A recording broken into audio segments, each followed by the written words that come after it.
नमस्कार।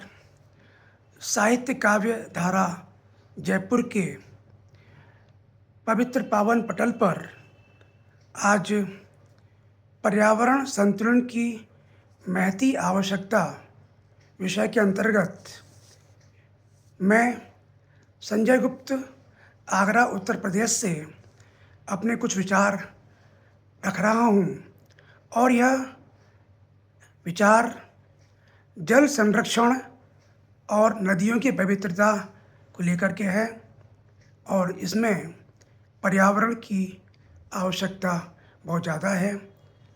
तो मित्रों, मेरा विचार है कि क्षिति जल पावक गगन समीरा पंच रचित अति अधम शरीरा।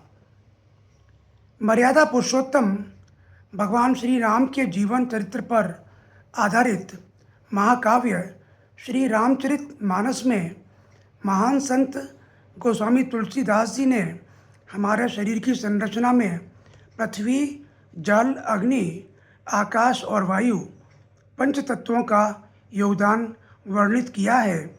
मानस की उपरोक्त चौपाइयों को वैज्ञानिकों ने भी माना कि प्राणी के शरीर में इन तत्वों का संतुलित होना अति आवश्यक है।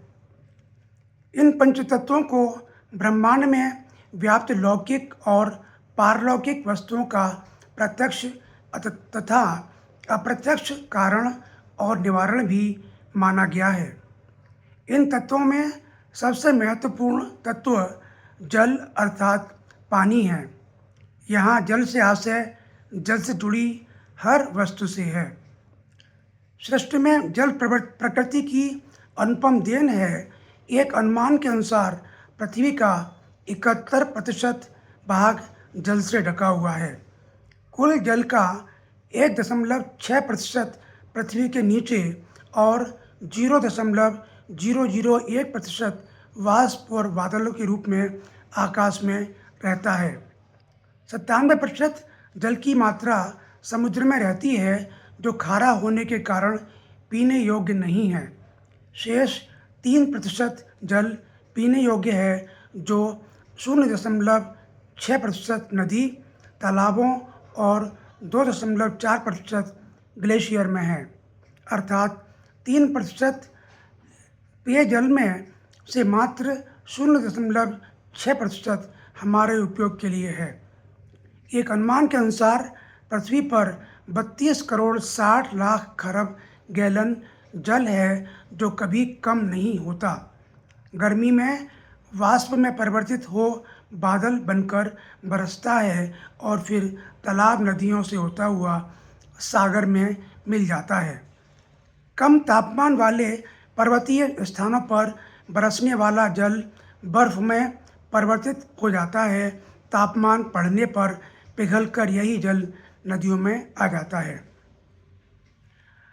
भारत में जल की स्थिति क्या है, इस विषय में मैं विचार रख रहा हूँ। स्वाधीनता के समय भारत में प्रतिवर्ष प्रति व्यक्ति जल उपलब्धता 5000 क्यूबिक मीटर थी। उस समय देश की जनसंख्या लगभग 40 करोड़ थी। शनय शनय उपलब्धता घटने तथा जनसंख्या बढ़ने से अनुमान है कि सन 2025 में जल उपलब्धता मात्र 1500 क्यूबिक मीटर ही रह गई थी। विश्व स्वास्थ्य संगठन के अनुसार एक व्यक्ति को अपनी प्रतिदिन की आवश्यकताओं की पूर्ति हेतु 25 लीटर जल पर्याप्त है, लेकिन भारत के महानगरों दिल्ली, मुंबई में नगर निगम द्वारा 150 लीटर प्रति व्यक्ति प्रतिदिन से भी ज़्यादा जल दिया जाता है। दिल्ली प्रति व्यक्ति जल की खपत के लिहाज से दुनिया में पहले स्थान पर है। यहाँ प्रति व्यक्ति प्रतिदिन खपत 272 लीटर जल है। इसका कारण उद्योग और घरेलू क्षेत्र में जल के उपयोग की कोई सीमा का निर्धारण न होने से जल की बर्बादी है। नीति आयोग द्वारा किए गए एक अध्ययन के अनुसार 122 देशों के जल संकट की सूची में भारत 120वें स्थान पर था। जल संकट से जूझ रहे दुनिया के 400 शहरों में से शीर्ष 20 में 4 शहर चेन्नई पहले, कोलकाता दूसरे, मुंबई 11वें तथा दिल्ली 15वें स्थान पर था। पृथ्वी पर बढ़ती जनसंख्या के उपयोग के लिए पर्याप्त जल उपलब्ध रहे, इसके लिए जल संरक्षण एक अनिवार्य आवश्यकता है, क्योंकि वर्षा जल हर समय उपलब्ध नहीं रहता। अतः इसकी कमी को पूरा करने के लिए जल संरक्षण आवश्यक है। जल संरक्षण के आशय जल का प्रयोग कम करके सफाई, निर्माण एवं कृषि आदि के लिए अवशिष्ट जल का पुनःचक्रण, रिसाइकलिंग करना है। पृथ्वी पर जल 3 स्वरूपों में उपलब्ध रहता है: तरल जल समुद्र, नदियों, झरने, तालाब, कुएं आदि में; ठोस जल बर्फ के रूप में पहाड़ों तथा ध्रुवों पर जमी बर्फ; और तीसरा वाष्प बादलों में भाप के रूप में। भारत में वर्षा जल का पर्याप्त संग्रहण और संरक्षण किया जाए तो यहाँ जल संकट की पर नियंत्रण पाया जा सकता है। देश की प्रमुख नदियों कावेरी, कृष्णा, माही, पेन्नार, साबरमती, गोदावरी और तृप्ति आदि में जल की मात्रा कम रह गई है, जबकि कोसी, नर्मदा, ब्रह्मपुत्र, सुवर्णरेखा, वैतरणी, मेघना और महानदी में जलातिरेक की स्थिति है। ऐसे में सतही पानी का जहाँ ज़्यादा बहाव हो वहीं उसे संरक्षित किया जा सकता है। अंतर्राष्ट्रीय जल प्रबंधन संस्थान के अनुसार भारत में सन 2050 तक अधिकांश नदियों में जलाभाव की स्थिति उत्पन्न हो सकती है। यहाँ 4,500 बड़े बांधों में 220 अरब घन मीटर जल के संरक्षण की क्षमता है। देश के 11 मिलियन ऐसे कुएं हैं जिनकी संरचना पानी के पुनर्भरण के अनुकूल है। यदि मानसून अच्छा रहता है तो इनमें 25-30 मिलियन पानी का पुनर्भरण हो सकता है। जल संरक्षण हेतु नागरिकों में जागरूकता लाने की आवश्यकता है। कुछ छोटी छोटी लेकिन महत्वपूर्ण बातों पर ध्यान दिया जाना चाहिए, जैसे स्नान शावर की जगह बाल्टी में पानी भरकर रखें, शेविंग करते समय नल बंद रखें, बर्तन साफ करते समय नल के स्थान पर टब का प्रयोग करें। इसके साथ साथ जल संरक्षण एवं संग्रहण हेतु गांव और शहरों में तालाब का निर्माण किया जाए। गंदे जल का सिंचाई में उपयोग किया जा सकता है। भवनों की छतों पर टंकी में वर्षा जल संरक्षण किया जाना चाहिए।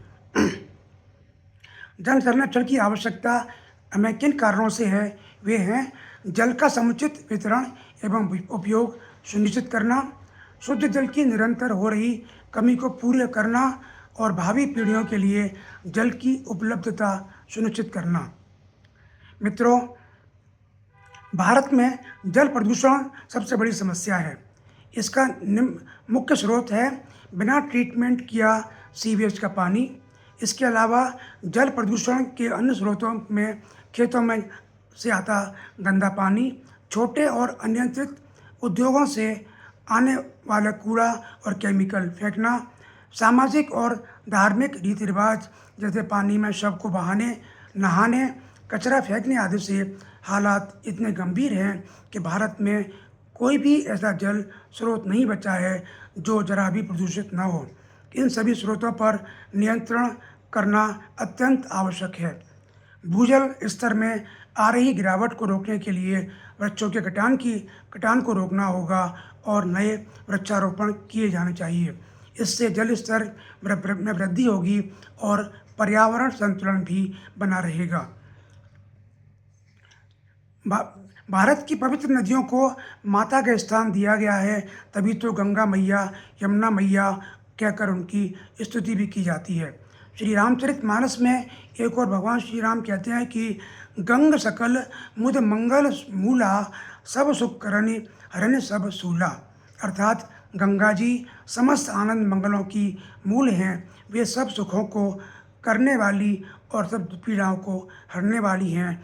तो दूसरी ओर गोस्वामी तुलसीदास जी मानस में ही सरयू की महिमा का बखान करते हुए लिखते हैं, जन्म भूमि मम पुरी सुहावनी, उत्तर दिश यह सरजू पावनी, जा मज्जन ते बिनहि प्रयासा मम समीप नर पावहि बासा।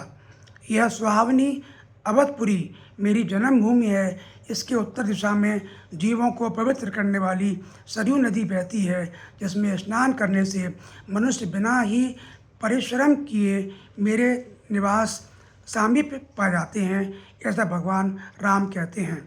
और अंत में मैं कहता हूँ कि ऐसी पवित्र पावनी सरिताओं को प्रदूषित करके पाप के भागी न बने, इनकी पवित्रता बनाए रखना हमारा धर्म है और कर्तव्य भी। तभी हम भारतवासियों को शुद्ध पेयजल उपलब्ध करा सकेंगे और अपनी मातृसम नदियों को पूजनीय बनाए रख सकते हैं।